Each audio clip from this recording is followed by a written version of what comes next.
Welcome to I Am Audible. Before I begin on today's book, please click on the subscribe button, and also press the notification bell for any new updates, added chapters, or just another new book or stories to be heard. This book I will be reading is by author Scott Shane. It is about this intimate voyage of self-exploration as we navigate the intricate chapters of The Tale of I Am is Inside Out. Okay, let's begin. Chapter 1. I am a young female Eden Garden Faerie, and I recently bloomed my first pair of wings about a year and a half ago. My kind has been involved in preparing the world for the creation of Eden and its gardens since ancient times. According to Eden legends, your kind, the Fae kind, arrived in Eden later and only stayed for a short while. During their stay, they named a few things, but my fairy ancestors didn't find their naming skills very impressive. Unlike fairies, your ancestors' names lack descriptive properties, focusing more on outward appearances rather than inner traits. Fortunately, they departed before giving our species a name. As creatures from Eden, our minds are filled with a deep respect for fairness and gratitude. Our inherent inclusiveness drives us to seek equitable outcomes for all beings, as well as the world they inhabit. In the past, our Eden ancestors affectionately called us fairies to honor our just and all-embracing qualities. When your ancestors left in haste, they too had no name, so we bestowed one upon them. We refer to your kind as name-a-kind, as the act of naming things was the most notable trait observed by the Eden Fairies. In the realm of fairy, names are crafted to be simple, enjoyable to pronounce, and easy to remember. These names cleverly embody unique aspects of our identities. While we rarely use names in our daily lives, Eden Fairies, known for their intuitive and inclusive nature, cherish each other deeply. We can sense the presence of others in our hearts without the need for names. Personally, my full Eden name is distinct, but it doesn't hinder our deep connections. The text describes a difficult-to-remember and hard-to-say 13-syllable phrase that defines the speaker's identity at multiple levels. It suggests that the reader, who resembles the speaker's kind, might have inherited similar traits and enjoys stories of adventure, discovery, and knowledge. The speaker believes that their story could evoke familiar feelings and experiences in the reader, especially concerning the garden and the presence of both the speaker's kind and the name-a-kind in it. Fairies who chose to live outside Eden refer to their generations as outsiders and differentiate their offspring, born outside Eden, by calling them fairies. The original ancestors of your kind had to leave Eden when their minds became unsuitable for dwelling there. Since no future generations of the name-a-kind returned, your ancestors assumed that the giant's offspring inherited traits of an unsuitable state of mind from Eden. Hence, they named the outsider name-a-kind-minded offspring descendants. You feel uneasy about how my descended mind, still influenced by Eden, will handle your story. In simpler terms, before sharing my transformative tale, I want to make sure you are open to receiving powerful knowledge that may challenge your current beliefs. As the Eden Fae kind have certain requirements for sharing such knowledge, I need your acknowledgement that you willingly choose to read and expose yourself to these potentially transformative ideas. I know that inner progress is not a linear process. As a result, I ask that you stop from harming others and treat them with the same kindness that you would want for yourself and your loved ones. Accept all beings and creation as essential to your existence. If you decide not to proceed, I respect your decision and wish you well on your journey of adventure, discovery, and transformation. However, by continuing to read, you indicate your acceptance of my terms. It is critical that you read my story from beginning to conclusion, since it will gradually prepare you to uncover, comprehend, apply, and finish future chapters with more depth, knowledge, and ways of knowing. I'll stop here while you make up your mind.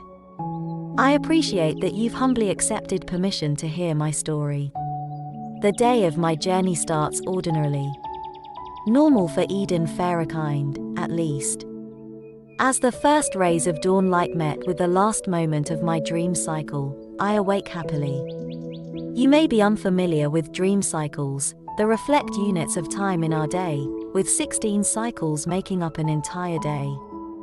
Our language varies from yours in that we often mix 2 or 3 words into a single thought.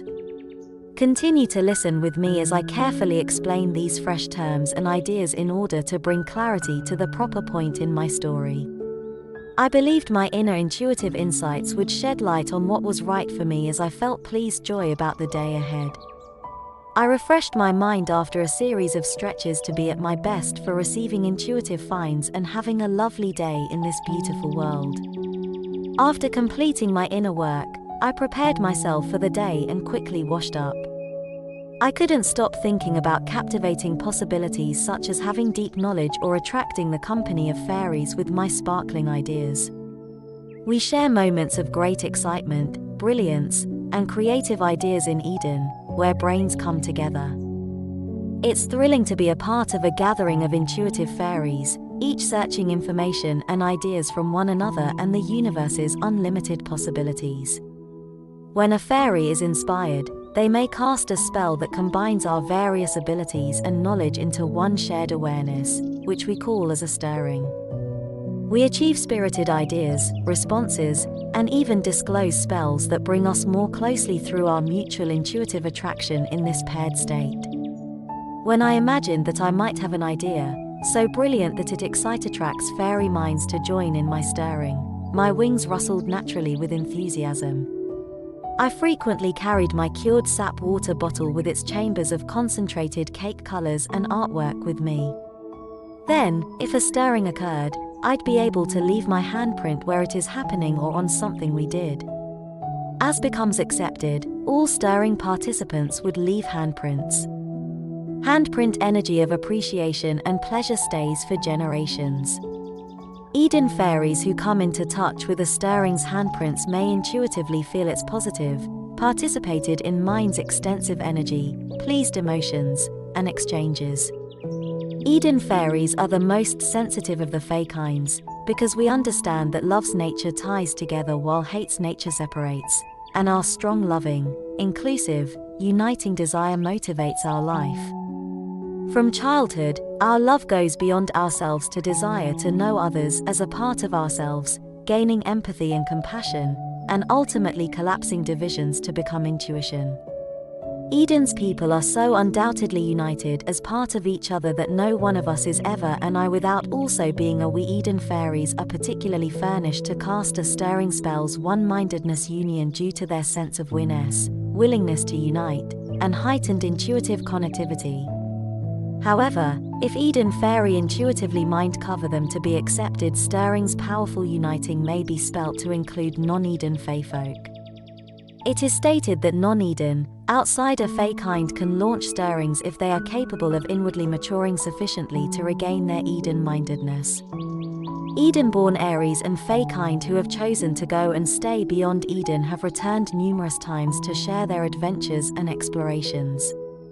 To the best of my knowledge, Eden travelers to the outsider world have never documented any outsider fairies acquiring or restoring Eden-mindedness, intuitive oneness, or starting a stirring. The early sun and brightening sky absorbed through the multiswirl-colored transparent walls of my transparent hanging cured sap tree house, warming and illuminating its inside in rainbows of my most beloved colors. Groundlings are unwinged fairy children. When a young Eden fairy groundling is mature enough to bloom wings, he or she detects that relocating into one's own, specially designed home is vital. I started working on my notion when I was very young, so knowings would refine it for a long time, and I'd be ready when winged. Because this was a larger-than-one fairy action, I needed to imagine many thoughts that were dazzling enough to instinctively attract other fairies to stirring join, improve my imaginings with theirs, and help play build my hanging tree house. My colorful swirl and sparkle palace is built using many different kinds of strategies. Sections of cured sap are blown and stretch inflated to form rooms that join like bubbles. Cast, spatter formed, or worked parts are used for parts that are not suitable for bubble shapes. Some of the areas of my room have dry hardened weaving structures of Eden's supple grass or are of spatter-formed or frothed-cured sap resin for privacy. Supple grass weavings are often used in honor of the old customs, before people learnt to cure hardened sap resins. Their weavings also emit a perfume that repels insects and rodents, although the Fae love it. Because sap resin and hardened woven supple grass houses last for decades, they require enduring ideas. Sparkly creative talent and personal expression attract to fairy minds. Our artistic, adaptable minds require plenty of imagination to be involved in something Eden Faerie, whether it's playing, encountering things that need to be made, adjusting improvements, or doing. We value play and incorporate it into all of our activities. Garden fairies gladly task yourselves with establishing my housing pleased by what our efforts would generate. I like shining things, so several fairies gathered sparklies to mix into the cure sap for the outer clear window wall. Sap cures quickly, so inflating rooms, stretch prods shaping them, and form casting were all completed swiftly. We flew cured parts to be reassembled. To snap parts into position, very little edge pry fitting was required, while myself and others cure sap sealed seams to keep portions firmly joined. We fine shine buffed the surface of my house after all of the pieces were fastened. Each Eden house design includes a room for vacationers and those in need. Then every fairy has a home for them everywhere, whether they are traveling, recovery from an unforeseen event, or have additional demands. Travelers cherish the company of creative fairies and will look for shelter in a traveler and needles the cavity at artistic and imaginative homes. A resident of an imaginative home will most likely be energetic. Well, that is it for today's reading. I hope you enjoyed listening to I Am Is Inside Out to you. If you want to continue to the next chapter, just click the link below. And I hope to see you soon.